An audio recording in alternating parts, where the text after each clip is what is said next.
Apollo 13। जब भी ये नाम सुनते हैं तो ज्यादातर लोगों के दिमाग में एक फेल्ड मिशन की तस्वीर आती है।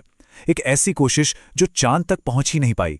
लेकिन क्या ये सच में एक हार की कहानी है, या ये कहानी है इंसानी हिम्मत की, कमाल की इंजीनियरिंग की, और सबसे बढ़कर उम्मीद ना छोड़ने की, वो भी तब जब आप अंतरिक्ष की गहराइयों में मौत से लड़ रहे हों। Houston, we have a problem. सिर्फ ये कुछ शब्द, लेकिन इन शब्दों ने नासा के मिशन कंट्रोल और पूरी दुनिया में एकदम से सन्नाटा ला दिया। ये सिर्फ एक टेक्निकल इशू का सिग्नल नहीं था, नहीं, ये तो अंतरिक्ष के अंधेरे में फंसे 3 एस्ट्रोनॉट्स के लिए जिंदगी और मौत के बीच की जंग का ऐलान था। तो सवाल ये उठता है कि चांद पर उतरने का एक इतना बड़ा सपना अचानक से सिर्फ जिंदा घर लौटने की एक हताश दौड़ में कैसे बदल गया। चलिए इस पूरी कहानी को शुरू से समझते हैं। तो शुरुआत करते हैं उस पल से, उस एक लम्हे से जब सब कुछ अचानक बदल गया। सोचिए, मिशन को शुरू हुए 56 घंटे बीत चुके हैं। क्रू पृथ्वी से लगभग 3,30,000 किलोमीटर दूर है, यानी बेहद दूर। और तभी एक जोरदार बैंग, एक ऐसा धमाका जिसने पूरे स्पेसक्राफ्ट को हिलाकर रख दिया। और अगले ही कुछ सेकंड्स में कॉकपिट में हर तरफ वार्निंग लाइट्स जलने लगती हैं, अलार्म शोर मचाने लगते हैं। पैनल पर देखा तो पता चला कि एक ऑक्सीजन टैंक जीरो, बिल्कुल खाली, और दूसरा वो भी तेजी से लीक हो रहा था। इस सब के बीच उनका स्पेसक्राफ्ट अपने रास्ते से भटककर अंतरिक्ष में गोल गोल घूम रहा था, कंट्रोल से बिल्कुल बाहर। लेकिन ये सब हुआ कैसे? इतना बड़ा संकट अचानक से? इसको समझने के लिए हमें थोड़ा सा, बस कुछ घंटे पीछे जाना होगा। उस वक्त जब ये मिशन एक रूटीन फ्लाइट थी, इतनी रूटीन कि लोग उससे बोर हो रहे थे। देखिए, ये 1970 का दौर था। 1969 में अपोलो 11 और 12 चांद पर सफलतापूर्वक लैंड कर चुके थे। नील आर्मस्ट्रॉन्ग चांद पर चल चुके थे। तो जो एक नयापन था, जो एक्साइटमेंट थी, वो अब थोड़ी कम हो गई थी। आम लोगों का, यहां तक कि सरकार का भी इंटरेस्ट मून मिशंस में धीरे धीरे खत्म हो रहा था। इसका असर ये हुआ कि नासा का बजट काट दिया गया और अपोलो 20 जैसे आगे के मिशंस कैंसिल कर दिए गए। और इस मिशन की नॉर्मैलिटी का अंदाजा इस बात से लगाइए कि फ्लाइट के 46वें घंटे में मिशन कंट्रोल से एक मैसेज आया था। उन्होंने कहा, स्पेसक्राफ्ट बहुत अच्छी हालत में है, हम यहां बोर हो रहे हैं। सोच सकते हैं?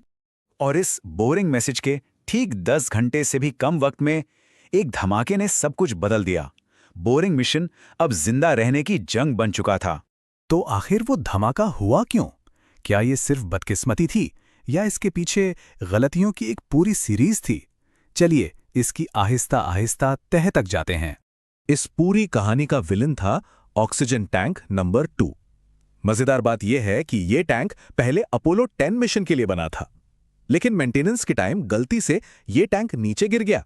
बाहर से तो कुछ नहीं दिखा, पर इस गिरने से उसके अंदर के तारों का इंसुलेशन डैमेज हो गया था। एक ऐसी चोट जो किसी की नजर में नहीं आई। और फिर शुरू हुई एक चेन रिएक्शन।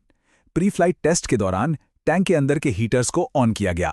खराब थर्मोमीटर की वजह से किसी को पता ही नहीं चला कि अंदर का तापमान 538 डिग्री सेल्सियस तक पहुंच गया है। इस बेइंतहा गर्मी ने उस डैमेज हुए वायर इंसुलेशन को बिल्कुल पका दिया, उसे कमजोर बना दिया। और फिर स्पेस में जब क्रू ने एक रूटीन स्टिर, यानी ऑक्सीजन को मिक्स करने का बटन दबाया, तो उन्हीं नंगे तारों से एक चिंगारी निकली। और ऑक्सीजन से भरे टैंक में चिंगारी का मतलब एक धमाका। तो अब स्थिति ये थी, धमाका हो चुका था। स्पेसक्राफ्ट की सांसें, यानी उसकी पावर और ऑक्सीजन धीरे धीरे खत्म हो रही थी। चांद पर जाना तो भूल ही जाइए। अब सवाल सिर्फ एक था, जिंदा घर कैसे लौटा जाए। और यहीं से शुरू होती है इंसानी दिमाग और हौसले की वो अनोखी गाथा जो नामुमकिन को मुमकिन बना देती है। उनके पास 2 ऑप्शन थे। ऑप्शन 1, डायरेक्ट वापसी। इसके लिए मेन इंजन स्टार्ट करना पड़ता, लेकिन वो इंजन आग और धमाके वाली जगह के बिल्कुल पास था। अगर वो भी एक्सप्लोड हो गया तो बहुत बड़ा रिस्क था। ऑप्शन 2, लंबा रास्ता। चांद का पूरा चक्कर काटकर उसकी ग्रेविटी का इस्तेमाल करके धीरे धीरे पृथ्वी की तरफ आना। इसमें 4-5 दिन लगने थे, और इतने दिन जिंदा रहने के लिए सामान था या नहीं, ये एक बड़ा सवाल था। पर यही एक सेफ ऑप्शन दिख रहा। तो फैसला लिया गया कि जो लूनर मॉड्यूल, यानी चांद पर उतरने वाली गाड़ी थी, उसे अब एक लाइफ बोट की तरह इस्तेमाल किया जाएगा। पर यहां एक दिक्कत थी। ये लाइफ बोट सिर्फ 2 लोगों के लिए 2 दिन के हिसाब से बनी थी, और अब इस छोटी सी जगह में 3 लोगों को 4 दिनों तक जिंदा रहना था। और जब वो चांद के पीछे से गुजर रहे थे तो वो पृथ्वी से इतना दूर पहुंच गए जितना कोई इंसान ना पहले गया था ना आज तक गया है, लगभग 4 लाख किलोमीटर। सोचिए, एक ऐसा रिकॉर्ड जो एक मुसीबत के बीच में बन रहा था।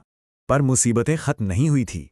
एक और दुश्मन चुपके चुपके उनकी लाइफ बोट में ही पैदा हो रहा था, कार्बन डाइऑक्साइड। 3 लोगों के सांस लेने से उस छोटे से मॉड्यूल की हवा धीरे धीरे जहरीली होती जा रही थी। हालांकि उनके पास कमांड मॉड्यूल के एक्स्ट्रा CO2 फिल्टर्स थे, पर एक अजीब सी प्रॉब्लम थी। कमांड मॉड्यूल के फिल्टर्स थे स्क्वायर शेप के, और लूनर मॉड्यूल में जो जगह थी वो थी राउंड शेप की। ये स्क्वायर पेग इन अ राउंड होल वाली सिचुएशन थी, बिल्कुल इनकम्पैटिबल, और इसका सल्यूशन फौरन चाहिए था। तब जमीन पर बैठे नासा के इंजीनियर्स ने दिमाग दौड़ाया। उन्होंने सिर्फ उन चीजों की लिस्ट बनाई जो एस्ट्रोनॉट्स के पास मौजूद थीं। कुछ प्लास्टिक बैग्स, गत्ते के टुकड़े, सूट में लगने वाले पाइप्स और डक्ट टेप। हाँ, वही डक्ट टेप। और इन सब चीजों से उन्होंने एक नायाब जुगाड़ डिजाइन किया। जैसा कि कमांडर जिम लवल ने खुद कहा, वो जुगाड़ देखने में बहुत सुंदर नहीं था, लेकिन उसने काम किया, और इस जुगाड़ ने उन तीनों की जान बचा ली। तो ठीक है, जहरीली हवा की प्रॉब्लम सॉल्व हो गई, लेकिन अब सफर का आखिरी और सबसे खतरनाक हिस्सा बाकी था। पृथ्वी के वायुमंडल में आग के गोले की तरह री एंट्री करना, वो भी एक ऐसे यान में जो बुरी तरह जख्मी था। री एंट्री के दौरान कुछ देर के लिए यान से कम्युनिकेशन पूरी तरह टूट जाता है। इसे ब्लैकआउट कहते हैं। नॉर्मली ये 3 मिनट का होता है, लेकिन अपोलो 13 के केस में ये ब्लैकआउट चलता रहा 4 मिनट 27 सेकंड तक। वो अतिरिक्त 87 सेकंड्स, लगभग 1.5 मिनट ज्यादा। सोच कर देखिए, मिशन कंट्रोल में और टीवी पर देख रही पूरी दुनिया, सबने अपनी सांसें थाम ली थीं। सबको लगने लगा था कि शायद उन्होंने उन तीनों को हमेशा के लिए खो दिया है।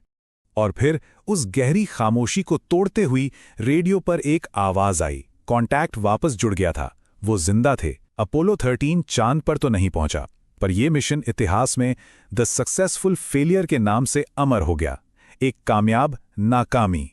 तो अपोलो 13 ने क्या सिखाया? इसने सिखाया टीम वर्क की ताकत, क्रू और जमीन पर बैठे लोगों का सहयोग।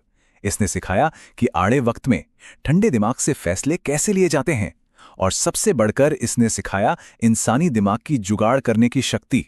बल्कि इस हादसे ने नासा को इतना कुछ सिखाया कि आगे के सभी मिशंस के डिजाइन और सेफ्टी रूल्स हमेशा के लिए बदल गए। हाँ, अपोलो 13 कभी चांद पर नहीं पहुंचा, पर क्या ये कहना गलत होगा कि उसने इससे भी कुछ बड़ा हासिल किया? ये मिशन एक याद दिलाता है कि असल कामयाबी हमेशा मंजिल पाने में नहीं होती। कभी-कभी सबसे बड़ी जीत तूफान से लड़कर जिंदा घर लौटाने में होती है।